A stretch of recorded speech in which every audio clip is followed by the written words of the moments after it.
కోన రవికుమార్ గారికి ధన్యవాదాలు తెలియజేసుకుంటూ ఇప్పుడు అమరావతి అభివృద్ధి వికేంద్రీకరణ మీద మాట్లాడవలసిందిగా అమరావతి ఉద్యమ మహిళ శ్రీమతి పి వినల గారిని ఆహ్వానిస్తున్నాం.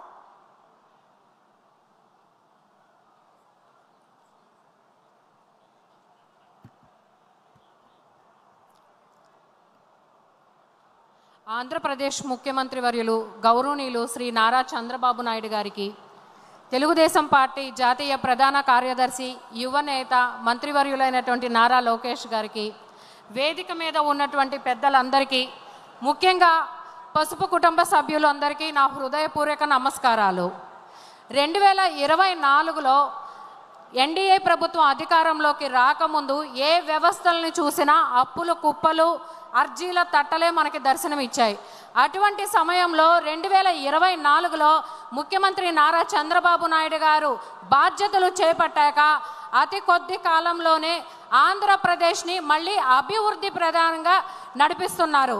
అదేవిధంగా 2014లో స్టేట్ బైఫర్కేషన్ జరిగాక నవ్యాంధ్రప్రదేశ్ని స్వర్ణాంధ్రప్రదేశ్గా తీర్చిదిద్దేందుకు అప్పటి ముఖ్యమంత్రి అయినటువంటి చంద్రబాబు నాయుడు గారు ఎంతో కృషి చేశారు.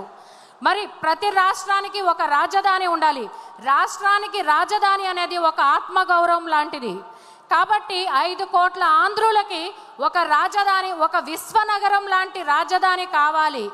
ప్రపంచ స్థాయి మౌలిక సదుపాయాలతో కూడినటువంటి రాజధాని కావాలి అని చెప్పి ఆలోచన జరిగినప్పుడే అమరావతి అనే ఈ ప్రజా రాజధాని పురుడు పోసుకుంది. కేవలం నారా చంద్రబాబు నాయుడు గారి మీద ఉన్నటువంటి నమ్మకంతో 29 గ్రామాల ప్రజలు 29 గ్రామాల ప్రజలు శాంతియుత మార్గంగా 34,000 ఎకరాల భూమిని కేవలం చంద్రబాబు నాయుడు గారి మీద, ఆయన విజన్ మీద ఉన్నటువంటి నమ్మకంతో వాళ్ళు రాష్ట్ర అభివృద్ధిలో భాగస్వాములయ్యారు. అభివృద్ధి వికేంద్రీకరణ ఒక పక్కన రాజధాని అభివృద్ధి చేస్తూనే 2014 నుంచి 19 వరకు చంద్రబాబు నాయుడు గారు మరోపక్క అభివృద్ధి వికేంద్రీకరణలో భాగంగా ఇవాళ ఇక్కడ మనం ఈ కడపలో మహానాడు జరుపుకుంటున్నాం. ఇదే రాయలసీమకి 14 నుంచి 15 వరకు కూడా చంద్రబాబు నాయుడు గారు ఆంధ్రప్రదేశ్కి టాప్ 15 ఇన్స్టిట్యూషన్ తీసుకొస్తే కనుక, నేషనల్ ఎడ్యుకేషనల్ ఇన్స్టిట్యూట్స్ తీసుకొస్తే దానిలో 5 నేషనల్ ఇన్స్టిట్యూట్స్ని రాయలసీమలో ప్రారంభించారు. మరి అలాగే చూసుకుంటే రాయలసీమని పరిశ్రమల సీమగా తీర్చిదిద్దే విధంగా ఎన్నో దిగ్గజ కంపెనీల్ని ఇక్కడ స్థాపించారు. మరి కృష్ణా జలాల్ని, పట్టిసీమని నిర్మించి కృష్ణా జలాల్ని రాయలసీమకి తీసుకొచ్చిన అపర భగీరథుడు మన నారా చంద్రబాబు నాయుడు గారు.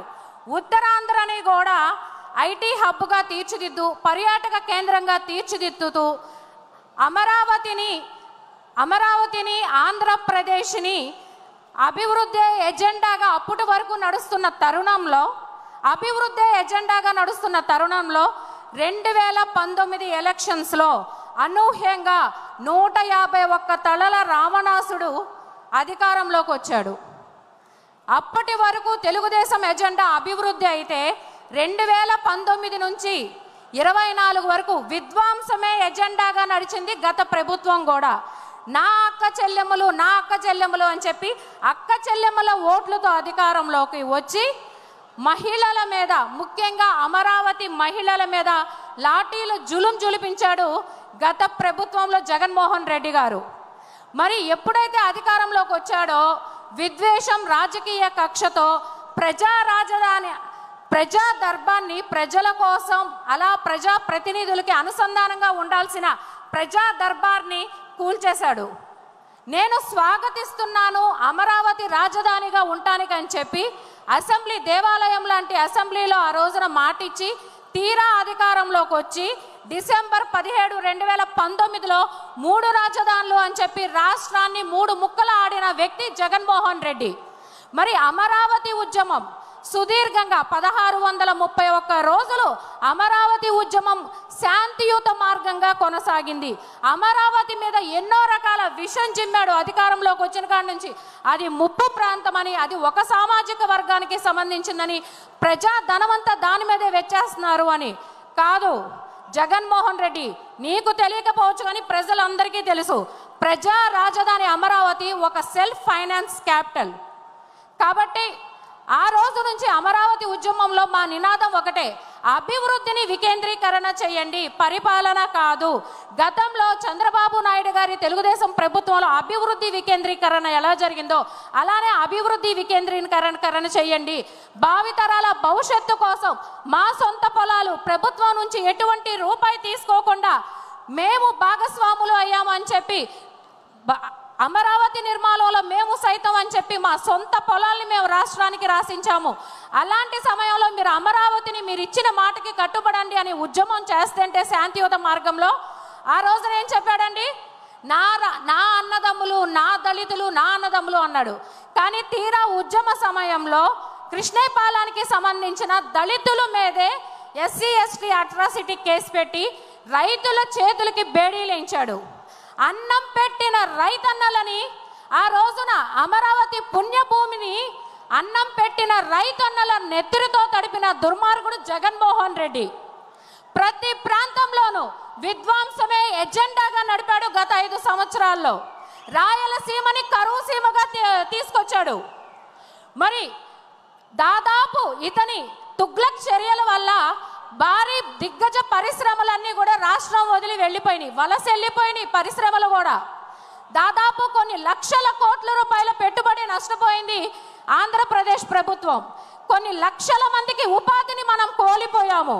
ఏ పక్కన చూసినా అప్రజా విధంగా చట్టాన్ని, వ్యవస్థల్ని నిర్వీర్యం చేస్తూ తను పరిపాలన కొనసాగించాడు. కానీ ఆ రోజున ప్రచారంలో చంద్రబాబు నాయుడు గారు ఒక మాట చెప్పారు, నువ్వు జగన్మోహన్ రెడ్డి, నువ్వు పేదల బిడ్డవి కాదు, ఆంధ్రప్రదేశ్కి క్యాన్సర్ గడ్డవి అని. 2024 సంవత్సరంలో మే 13వ తారీఖున ఆంధ్రప్రదేశ్ ప్రజలు ఎప్పుడూ చాలా చైతన్యవంతులు.